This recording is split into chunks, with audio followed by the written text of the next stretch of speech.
this Memorial Day program. We will start with the Star-Spangled Banner. If everyone's able, who can stand, please stand. And we were not sorry, the Pledge of Allegiance, I'm sorry. Stand, please.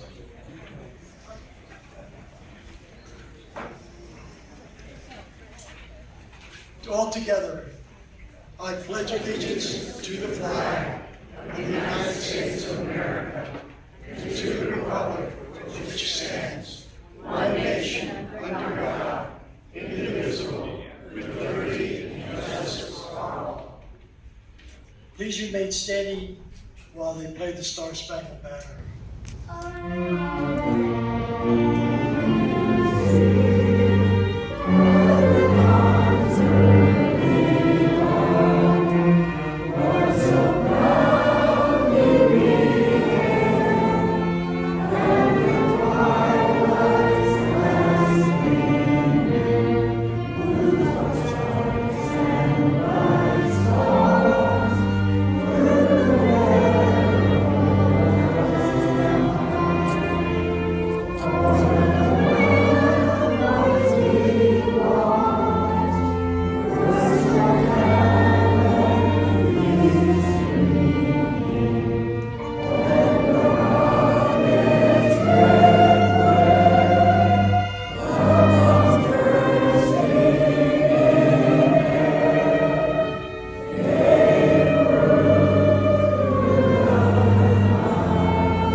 As you well know, Memorial Day is to celebrate all of the U.S. military who have died while serving in the armed forces.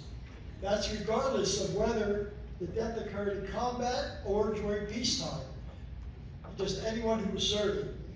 And that includes natural causes while they were on active duty.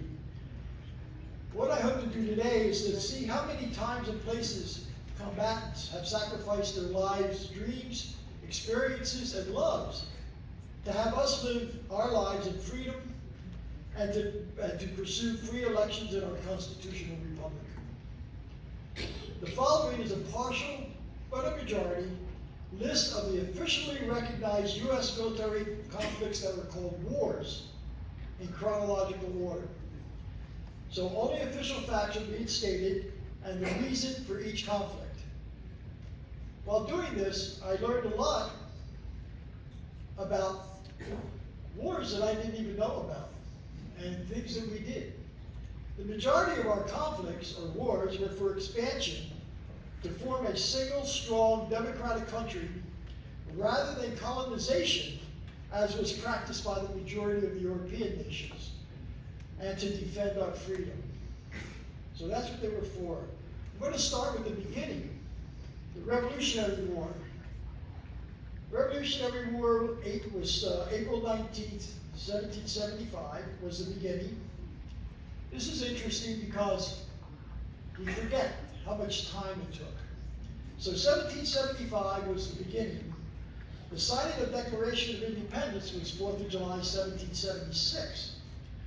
Promulgation of the Constitution wasn't until June of 1788, 11 years later. Or 12 years later. George Washington didn't take his oath as president until 1779. And the Revolutionary War did not end until 1783. A lot of us think it's over when we became a nation, and it's not so. As I said, 70,000 patriots died in active service. This was approximation. That means about 4% of the patriots who lived in this country died in the Revolutionary War. 6,800 died in battle. 17,000 died from disease. 47,200 died while prisoners of war of the British. Most of those were in prison ships in the New York harbor. The purpose of this war, and for each war, I want to let you know why we had the war. The purpose of this war was the creation of the United States of America, the basis of which we are all here for. The next war was the Northwest Indian War, called the Battle for Ohio. And that lasted from 1786 until 1795. 630 military died in action, 250 wounded. This is the only one where they have to list how many camp followers. In the early wars, there were camp followers, mostly women. 30 were killed that was recorded. The purpose of this war was to control the Northwest Territory, which is most and not all of Ohio, Indiana, Illinois, Michigan, Wisconsin, and Northeast Minnesota. That's how we began to acquire those lands for our country. Next war was a war I never, ever heard of. I don't even remember it. You know, a lot of times you have memory from school, but this one, the Quasi-War with France. This was 1798 to 1800. It was an undeclared war initially because of the French privateers. 20 to 25 sailors and Marines died in action, and 100 to 175 from disease, 42 wounded. The purpose of this war was to protect shipping abroad, which France was interfering with, and control the Caribbean. The First Barbary War, also known as the Tripolitan War, was 1801 to 1805. 13 killed in action, 35 killed in action, and 15 from disease. In the Marine hymn, "To the Shores of Tripoli" came from this war, the First Barbary War. And this purpose was to stop the Barbary states from demanding protection money in the Mediterranean. And so we fought with them to prevent that. Then there was the War of 1812, which we've all heard of.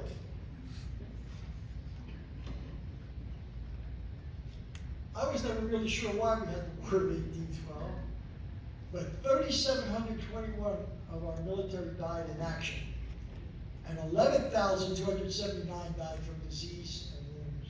Again, note, disease and wounds and accidents killed many more of our military than actually in combat. This is the history of warfare.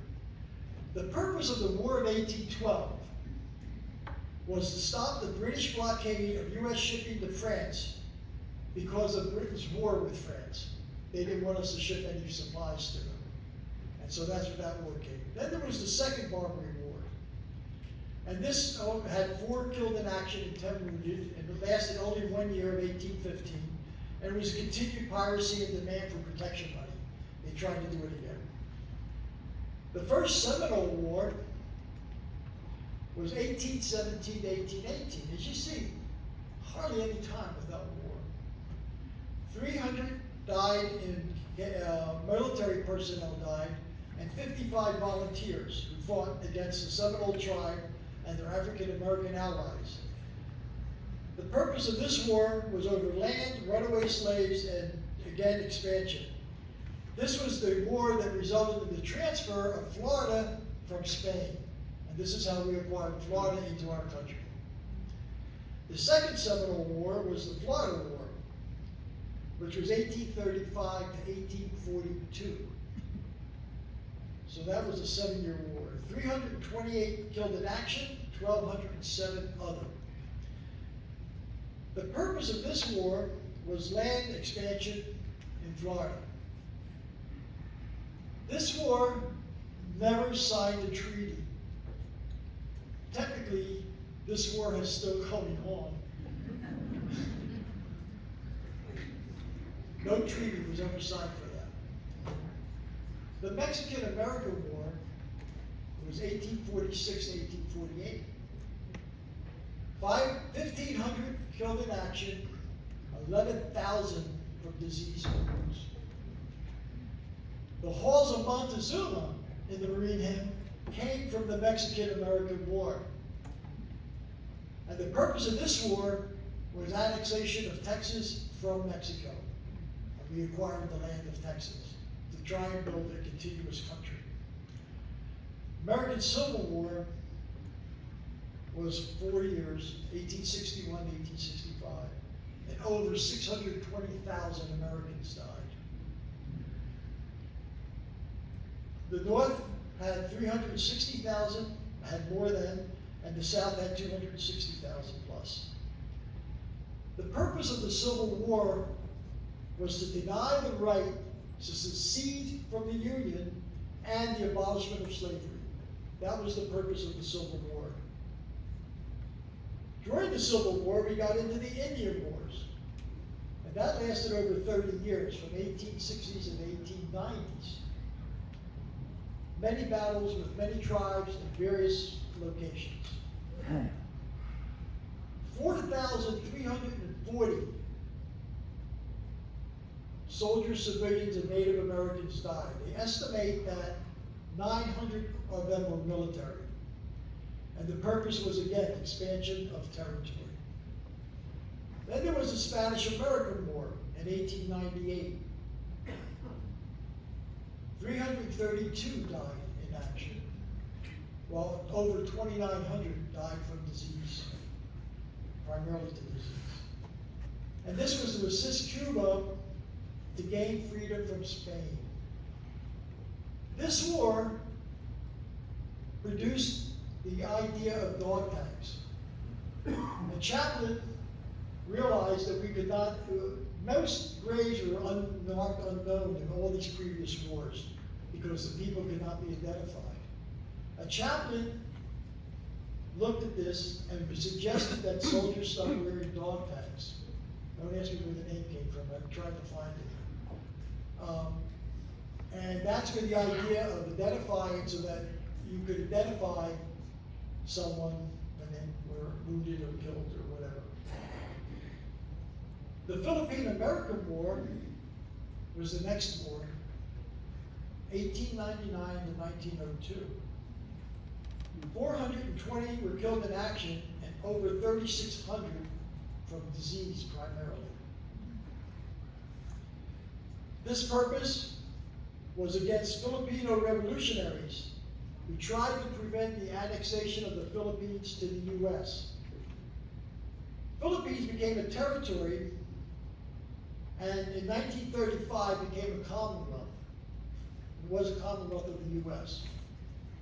It became independent in 1946. The U.S. has a long history of not wanting many commonwealths or territories. Again, that was a problem with Europe. World War I, we always hear these huge numbers, but World War I, America was only in the war a little over a year. And we lost 116,516 in World War I. Whereas in reality, over 4 million died in that war because it was many years in Europe. We came in late. We were not going to get involved in war politics. A note to the World War I, it was the first major war in which killed in action exceeded disease. The first time. In the U.S., 53,402 were killed in action and 63,114 were killed from other causes.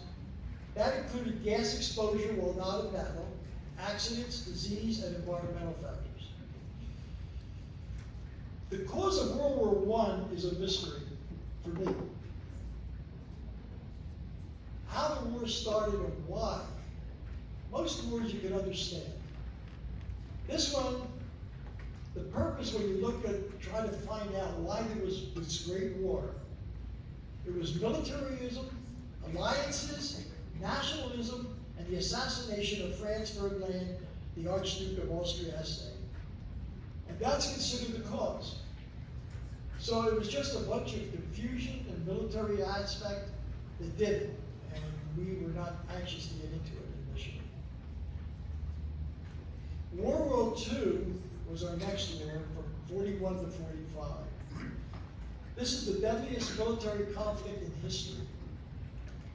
For us, 291,557 were killed in action, and 113,842 other. A total of 406,399 Americans died, all on active duty in that war. It was 3% of the global population died in that war. All military deaths from all the Allies and Axis was approximately 25 million people. The purpose was to prevent the Axis nations from conquering the world. Becoming more modern, the Korean War, 36,574 American military died. That was 1950 to 1953. The purpose of this war was to assist South Korea from a communist invasion and takeover. Vietnam War is also an interesting bunch of data. This was 1965 to 1973, but actually it started in 1955 with the advisors. So when they first passed the military Bill of Rights, GI Bill of Rights, they covered 65 to 73. And many years later, around 1970, they backed it up and realized that the people from 1955 had already been active there, so they made it retroactive. But in this war, 58,220 Americans died, American military died. The purpose? To prevent the spread of communism in Southeast Asia. We then go to the Gulf War, and you see that the numbers start to get smaller. The Gulf War, also known as the Persian Gulf War, was 1990 to 91. 148 were killed in action, and 35 to friendly fire. It's the only place in the entire research that I did where they ever discussed friendly fire. But they mentioned it there. 148 other. This was a war in which there were no MIAs. The last MIA was found in 2009, and there are no MIAs from this war, which is a miracle in itself. The purpose was to defend Kuwait from the invasion by Iraq. 35 nation alliances led by the U.S. led that war. The war in Afghanistan is a 20-year war, 2001 to 2021. It's a complex military war, 1,922 killed in action, 537 other, 29,789 wounded. As our technology, as our military abilities, as our healthcare improves, we have less people dying from being wounded, more able to care. This is the first one that they talk about civilian contractors. In this war, 18 CIA and 1,822 civilian contractors were killed. This purpose was to capture Osama bin Laden and to defeat the Taliban. We now go to the Iraqi War, which was 2003 to 2011. 4,500 American military were killed in action, 32,000 wounded. This was led by a coalition of American, British, Australian, and Polish troops. The formal rationale for this was to hamper Saddam Hussein's government ability to produce chemical, biological, and nuclear weapons. A second rationale was to weaken Saddam's grip on power in his country. ongoing counterterrorism operations is considered an official war. It was from 2010 to present. The low estimate of 1,000 because of so many secret missions for national security. So there's not an accurate number. But this is to prevent the emergence of global Islamic insurgency, with hopefully leaving a successful end in an enduring counterterrorism enterprise. The American-Iranian conflict is not a war. Too many people in the media call it the Iranian War. It is not an official war. I only mention it to say that it is not a war, and when you hear that, it has not been declared an official war by the U.S. What is the bottom line to all this? Why did I go through all these wars that you're not going to remember half of them? Maybe the quasi-French. The bottom line is the U.S. military had approximately 2.1 million service members who died while on active duty. And this is who we celebrate today and remember. 1980 was the beginning of accurate records. So all these other numbers are estimates. And even 1980, I don't know how accurate they were. But since 1980, 63,670 active duty deaths. 84% of the deaths were due to accidents, illness, and suicides. Less than 10% from hostile action. So the reversal of what's happening in our military is changing because of war technology. We don't use bombers, tanks, we use drones, rockets. In the most recent year, 2025, there were 260 active duty deaths. So this is a brief picture that I want you to just grasp the big picture of the development of our great country through the sacrifice of many, that we could have a nation that was strong, enduring, and a democracy. And we now will continue with our program, honoring those fallen heroes. Thank you.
Served, and those currently serving in the armed forces of the United States are ever mindful that the sweetness of enduring peace has always been tainted by the bitterness of personal sacrifice.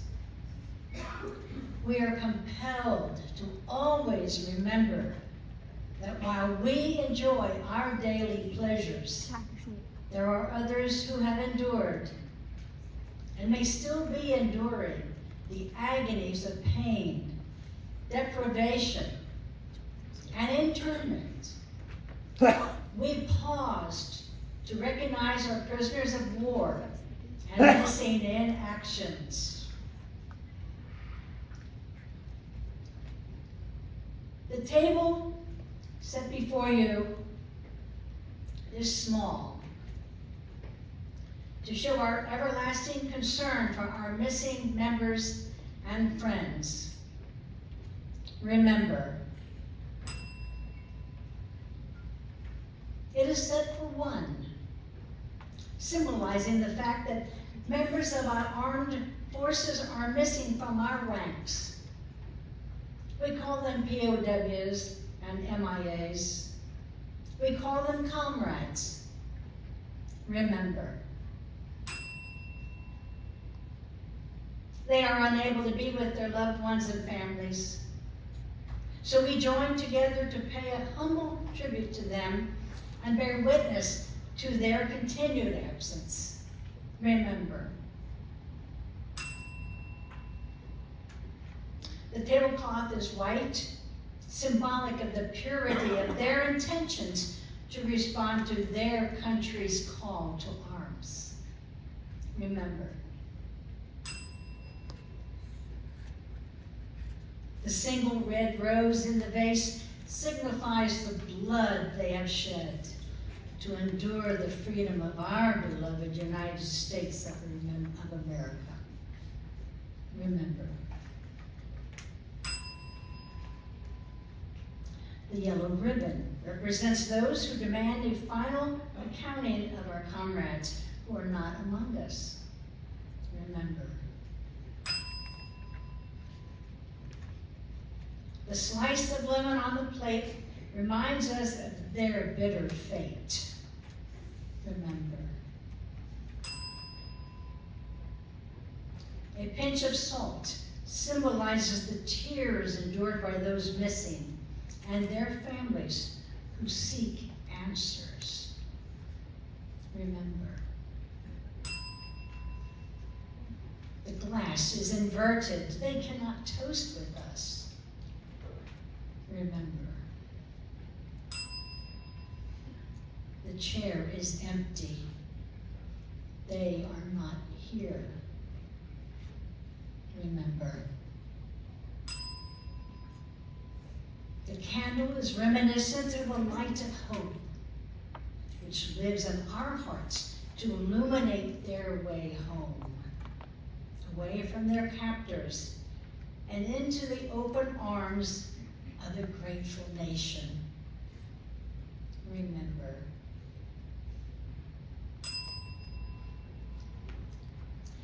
remember all who have served alongside them, who have donned the same uniform, being sworn to the same allegiance. We will never forget their sacrifice. Remember. Remember until the day they return home or find eternal peace. We will remember.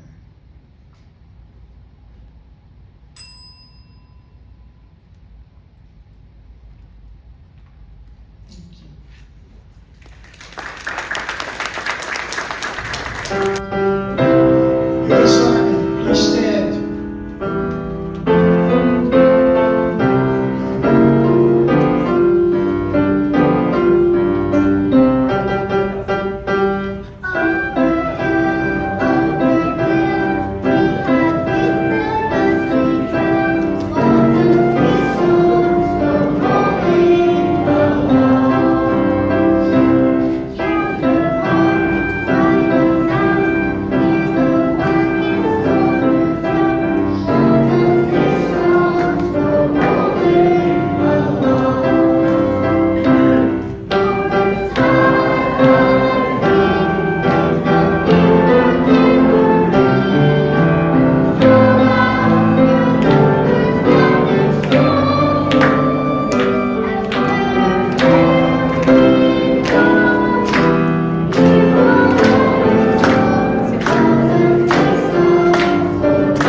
On this Memorial Day, my favorite poem, Freedom Isn't Free, serves as a solemn reminder that the liberties we enjoy today were secured at a cost borne by men and women who wore the uniform of our nation. That said, I'd like to acknowledge several veterans from our own Covenant Living community who are no longer with us. The following are just a few of those veterans with whom I served in various community capacities and stood beside in Covenant Living's annual celebrations honoring veterans. John Agurkis, U.S. Marine Corps. Richard Beckinsale, U.S. Marine Corps. Allison Bunker, U.S. Air Force. Jack Bierman, Army. Marge Borsum, U.S. Navy. Earl Dale, U.S. Air Force. Fred Seward, U.S. Army. And Walt Wessner, U.S. Army. I would also like to acknowledge the 14 military men and women who recently lost their lives in the present war. Freedom isn't free. I watched the flag fly by one day. It fluttered in the breeze. A young Marine saluted it and then he stood at ease. I wondered how many men and women like him had fallen through the years. How many died on foreign soil? How many mothers' tears? How many pilots' planes shot down? How many died at sea? How many foxholes were soldiers' graves? Freedom isn't free. I heard the sound of taps one night when everything was still. I listened to the bugler play and felt a sudden chill. I wondered just how many times that taps had meant amen when a flag had draped the coffin of a loved one or a friend. I thought of all the children, of the mothers and the wives, of fathers, sons, and husbands with interrupted lives. I thought about a graveyard at the bottom of the sea, of unmarked graves in Arlington. Freedom isn't free.